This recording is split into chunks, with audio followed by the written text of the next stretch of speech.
Welcome to the Stephen Foster Folk Cultural Center State Park in White Springs, Florida. Today I will show you the Ann Thomas Suwannee River Gazebo and the Suwannee River. We're going to take a walk down to the Ann Thomas Suwannee River Gazebo to see the Suwannee River.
So here we are at the Ann Thomas Suwannee River Gazebo.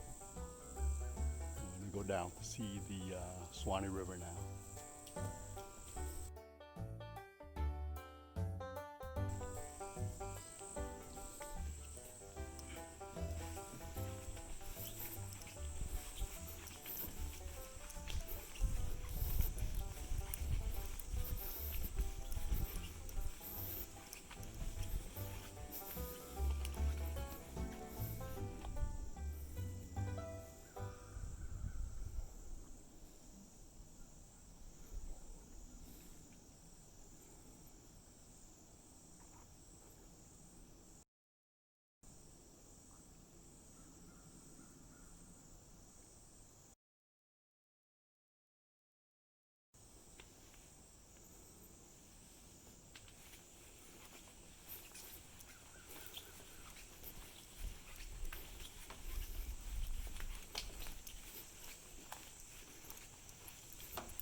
So the Suwannee River, in the late 1700s, the river was called Little San Juan, possibly because a Spanish mission, San Juan de Guacara, once was located on its bank.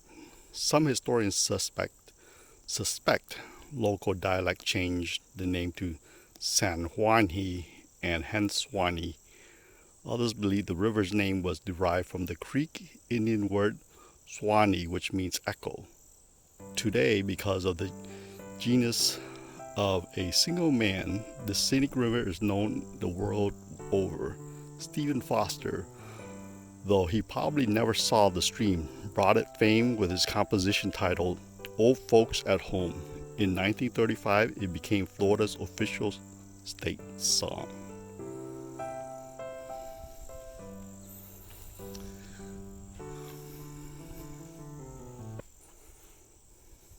The Suwannee River Journey. The Suwannee River begins its journey in the 430,000-acre Okefenokee Swamp in Fargo, Georgia. As it travels south through Georgia and Florida, the river descends over 1,000 feet from its starting elevation and travels over 270 miles until it reaches the Gulf of Mexico in Florida. The river is joined by the beautiful Blackwater Alafaya and Withlacoochee River, entering from Georgia before it receives tremendous volumes of clear spring water from underground springs.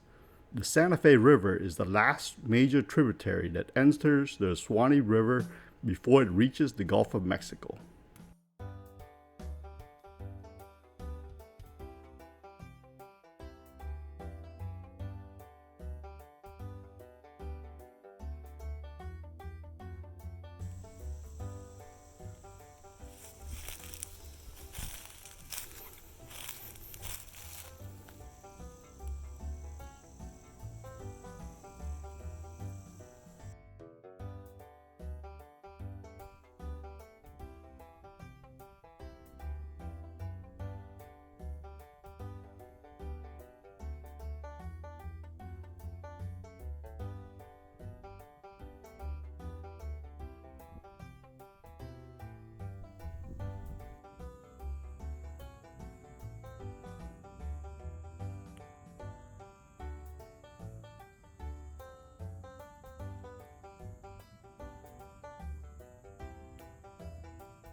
So I hope you enjoyed my tour of the Ann's Gazebo as well as the Suwannee River.